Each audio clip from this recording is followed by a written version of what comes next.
Hello students, welcome back to our video. Myself Vaishnavi Prasadan and हम Thakur publication की book Indian literature poetry and drama 1 discuss कर रहे थे। Unit 1 हम लोग इससे पहले की वीडियो में डिस्कस कर चुके हैं, उसका लिंक आपको डिस्क्रिप्शन बॉक्स में मिल जाएगा। हम unit 2 chapter 2 William Shakespeare and उनकी 3 सोनेट्स हैं आपके कोर्स में, हम तीनों को डिस्कस करेंगे इस वीडियो में। ओके, सो बिना किसी देरी के हम सीधा चलते हैं हमारे ऑथर विलियम शेक्सपियर पे। विलियम शेक्सपियर के बारे में मैं आपको यूनिट 1 में भी डिस्कस कर चुकी हूँ कि ये एलिजाबेथियन और जैकबिन पीरियड के एक बहुत ही प्रोमिनेंट राइटर रहे। उस टाइम पे ये लिखते थे एंड उसी टाइम पे इनकी जितनी भी राइटिंग्स थी वो बहुत ज्यादा फेमस हुई हैं।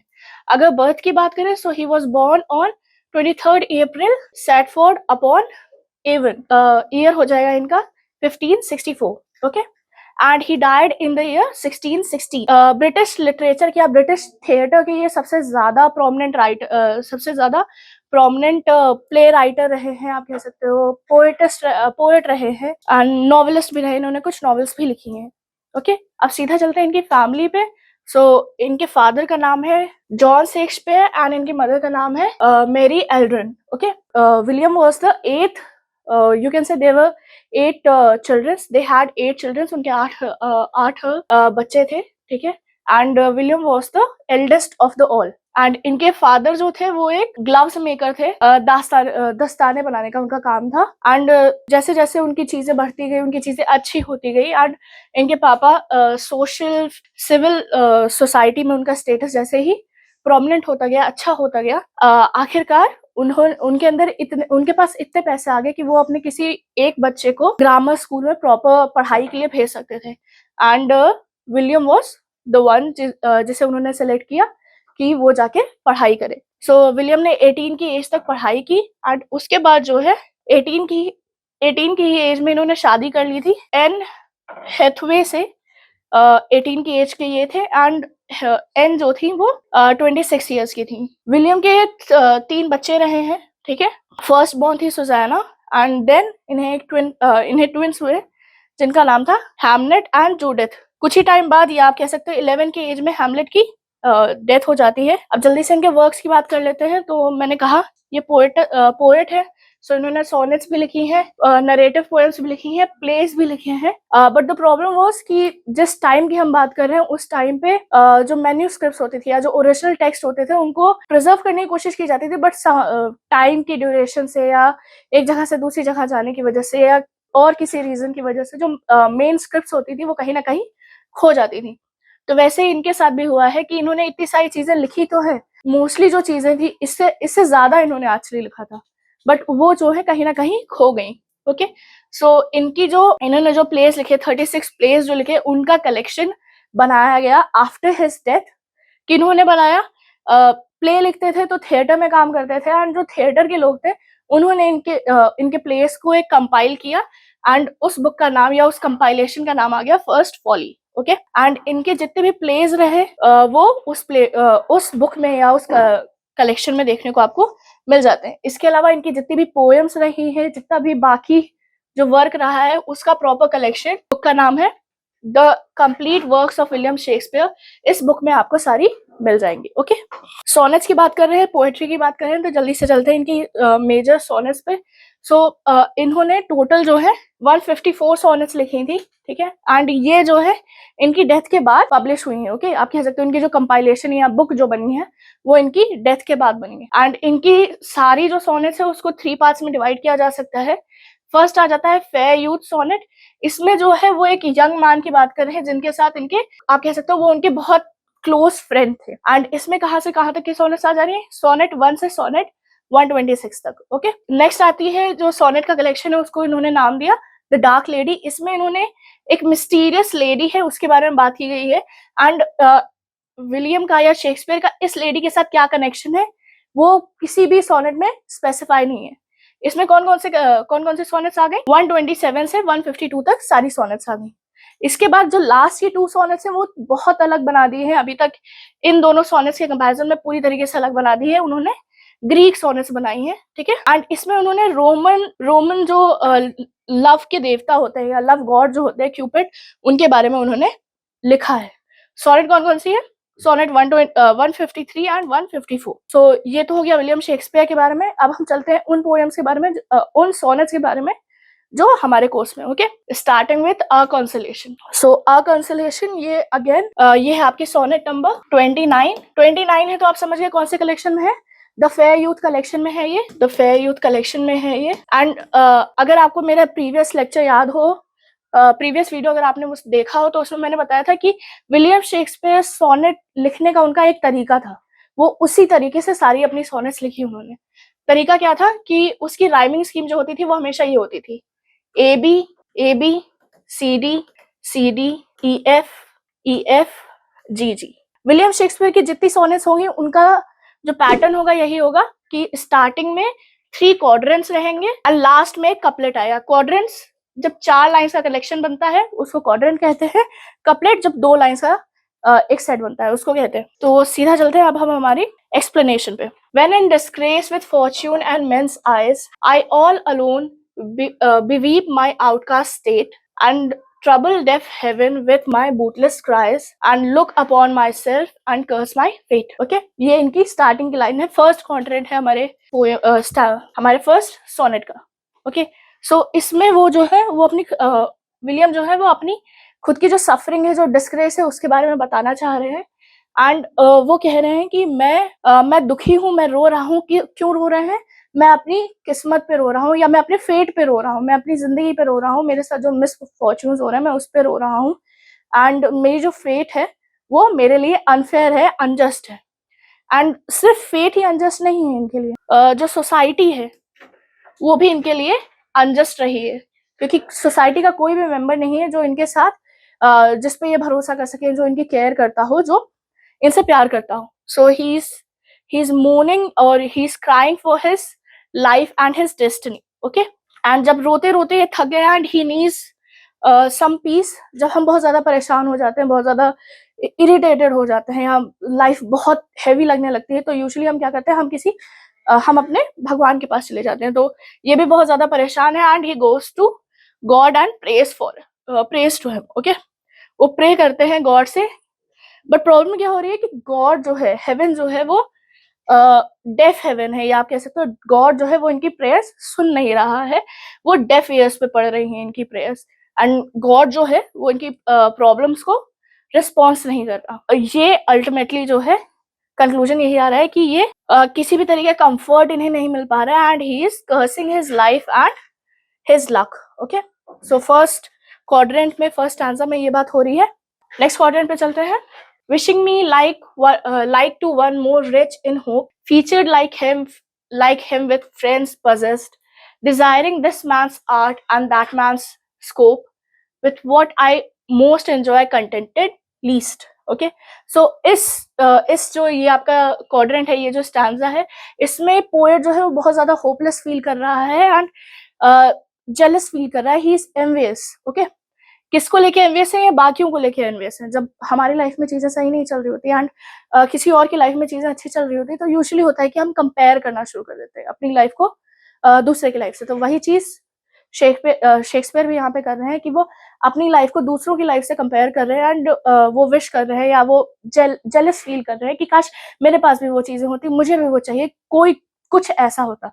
तो क्या क्या वो विश कर रहे हैं, या किस किस चीज से वो जेलस फील कर रहे हैं? तो सबसे पहली चीज जो वो जेलस फील कर रहे हैं कि काश मेरे पास भी एक हायर होप होती, कि मैं हमेशा ऑप्टिमिस्टिक रह सकता, हमेशा पॉजिटिव रह सकता, एंड मैं कभी भी गिव अप नहीं कर पाता लाइफ पे, एंड मेरे पास हमेशा एक रीजन रहता एग्जिस्ट करने का, कि मेरे पास वजह है ताकि मैं जी सकूं। नेक्स्ट चीज जो ये एक्सपेक्ट करते हैं वो आता है कि काश मेरे पास अच्छे दोस्त होते, मेरे पास कोई ऐसा दोस्त होता, कोई एक ऐसा साथी होता जिसके साथ मैं अपना दुख दर्द बांट सकता, जिसके साथ मैं हर चीज कर सकता, एक क्वालिटी कंपेनियन, जो बेस्ट फ्रेंड होता है, वो विश कर रहे हैं।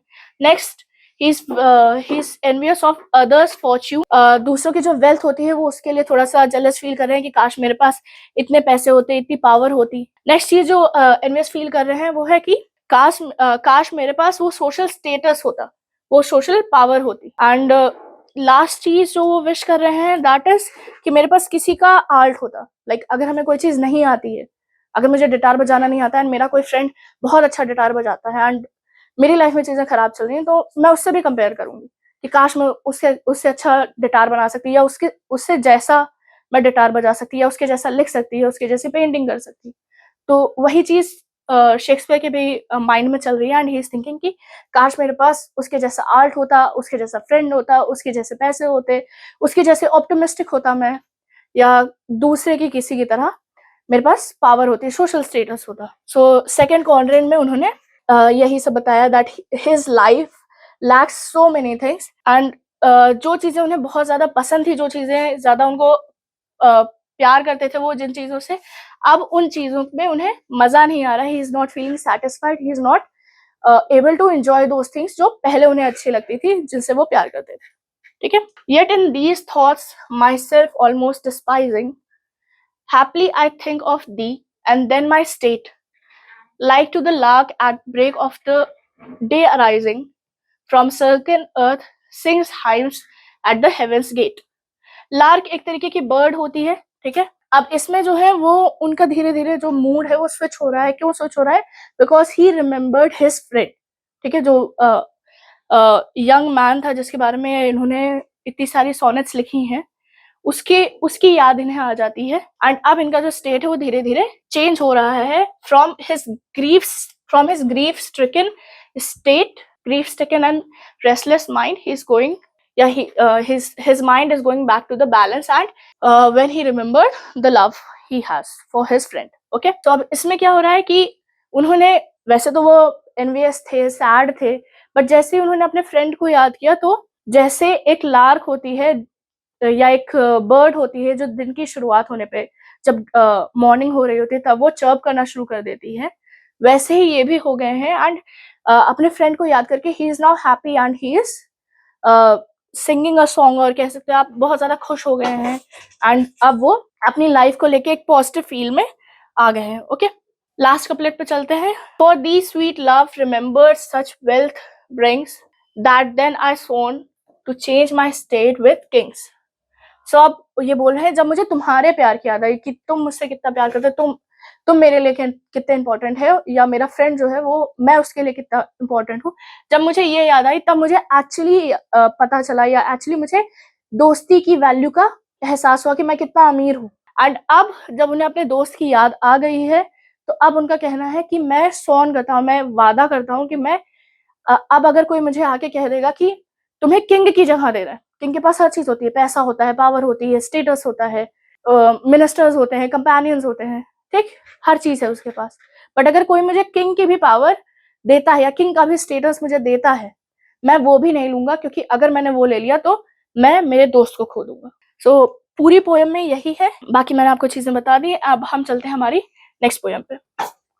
Okay, so now let's begin with our next sonnet, that is the triumph of the death. Sonnet number है ये 71, सोनेट नंबर 71 है। सो अगेन फेयर यूथ जो इनका सेट है वहां से है ये, ठीक है, एंड राइमिंग स्कीम इसकी भी वही रहेगी, A B C D E F.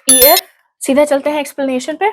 No longer mourn for me when I'm dead, then you shall hear the surly second bell give warning to the world that I am fled from this wild world with vilest worm to dwell.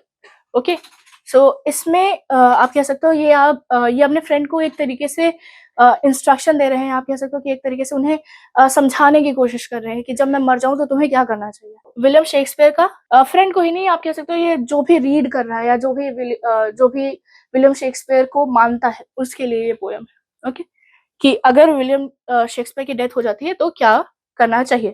So starting की line में उन्होंने कह दिया कि कोई भी मेरे लिए रोएगा नहीं, एंड अगर तुम्हें रोना भी है तो तुम कब तक रोगे, स्टार्टिंग में ही देख लीजिए।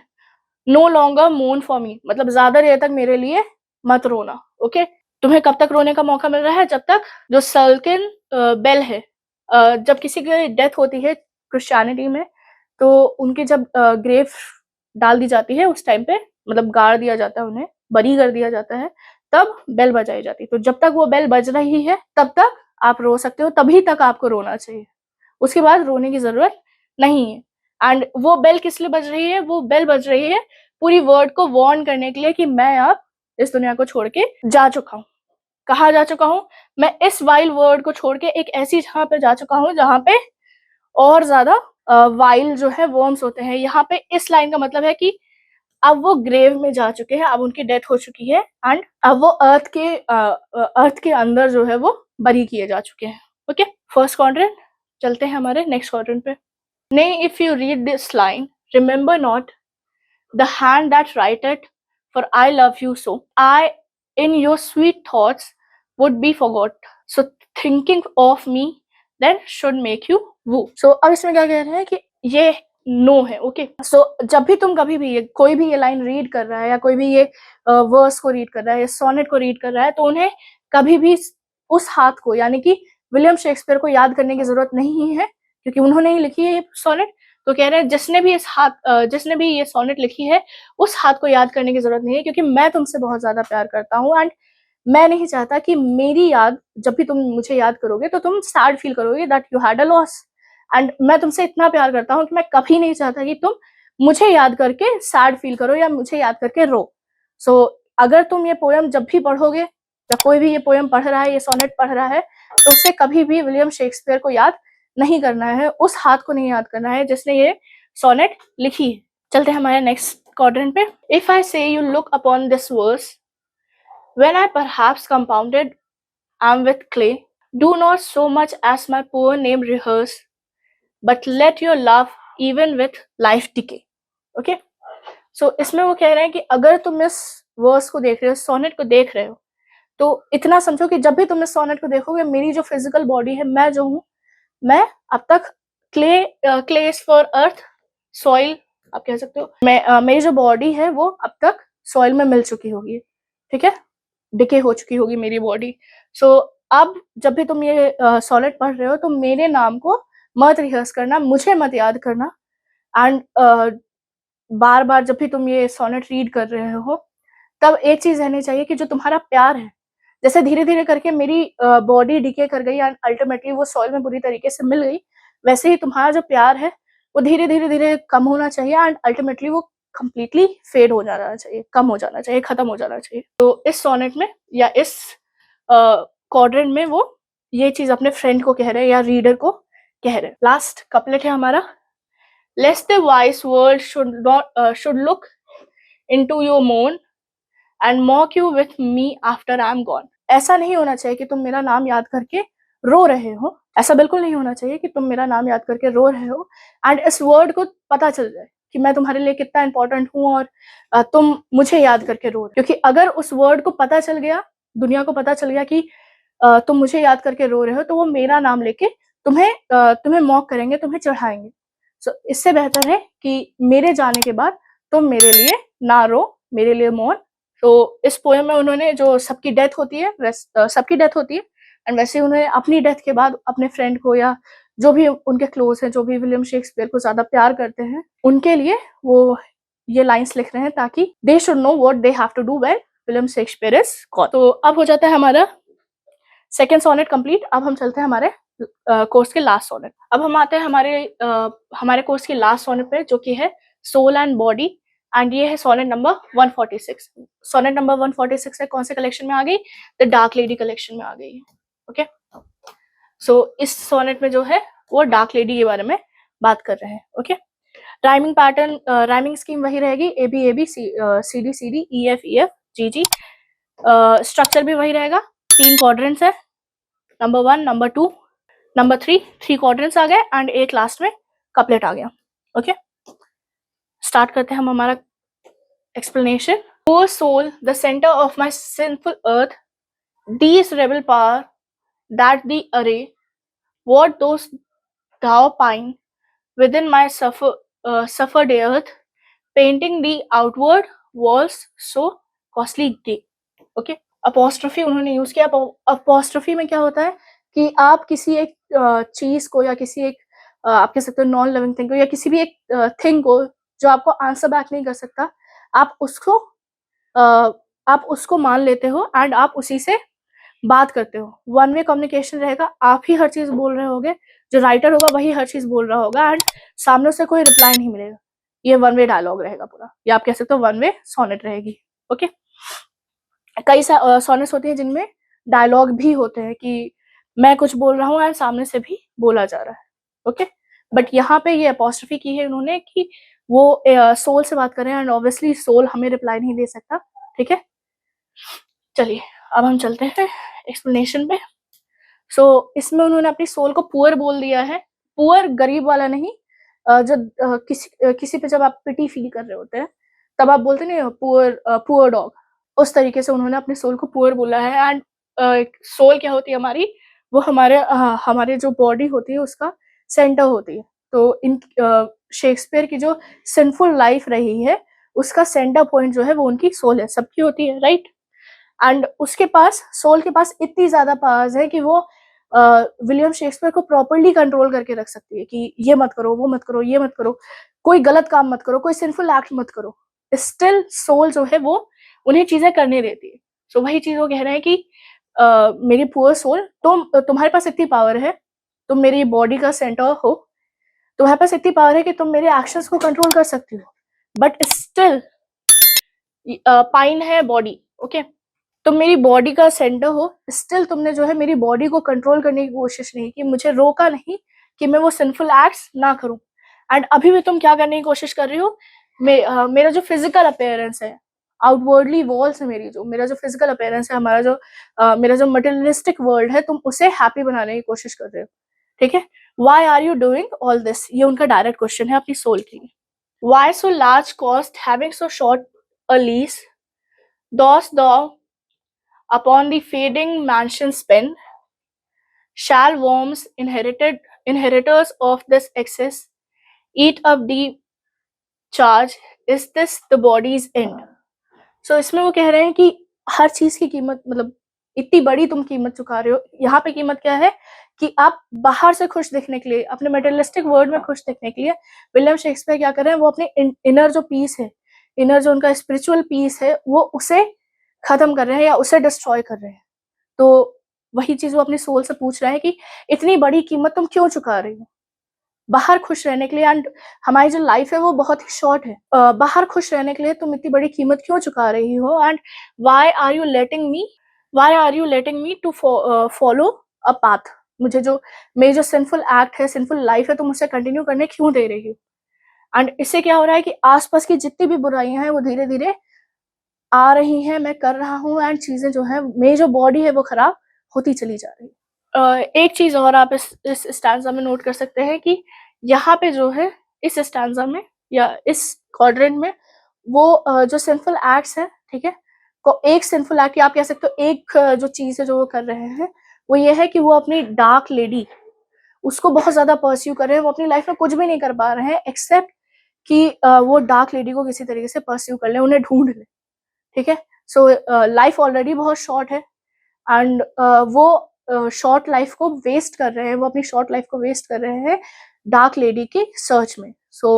ये एक चीज वो चाह रहे हैं कि उनकी जो सोल है वो ये करने से उन्हें रोके, okay. Then soul live thou upon the servants loss and let the pine to aggravate the store buy terms divine is selling hours dross within to feed without rich no more. इस लाइन में वो कह रहे हैं कि उनका जो ऑब्सेशन है डार्क लेडी को लेके, ओके, डार्क लेडी को लेके जो उनका ऑब्सेशन है वो उन्हें अब छोड़ देना चाहिए। एंड अब जो है उन्हें अपनी लाइफ पे फोकस करना चाहिए, अपने इनर पीस पे फोकस करना चाहिए, डार्क लेडी का परस्यूट रोक देना चाहिए, अपना जो मटेरियलिस्टिक वर्ल्ड में खुश रहने की कोशिश है उसको रोक देना चाहिए। ना ध्यान दें अपने अपेयरेंस पे, अपनी एज पे, कि मैं एज हो रहा हूँ, मैं बूढ़ा हो रहा हूँ, मेरे बाल कम हो रहे हैं, या किसी भी चीज पे जो भी उनका फिजिकल अपेयरेंस है उस पर उन्हें सोचना बंद कर देना चाहिए। एंड अब उन्हें अपने इनर पीस के बारे में सोचना चाहिए। एंड इनर पीस के लिए उन्हें ज्यादा कुछ नहीं करना है, उन्हें मटेरियलिस्टिक थिंग्स को छोड़ देना है, जिससे वो, अगर मटेरियलिस्टिक थिंग्स छोड़ देंगे वो, तो मटेरियल वर्ल्ड में तो भले ही वो ज्यादा अमीर ना हो, बट इनर वर्ल्ड में वो सबसे ज्यादा अमीर हो जाएंगे, उनके पास उनकी इनर पीस होगी।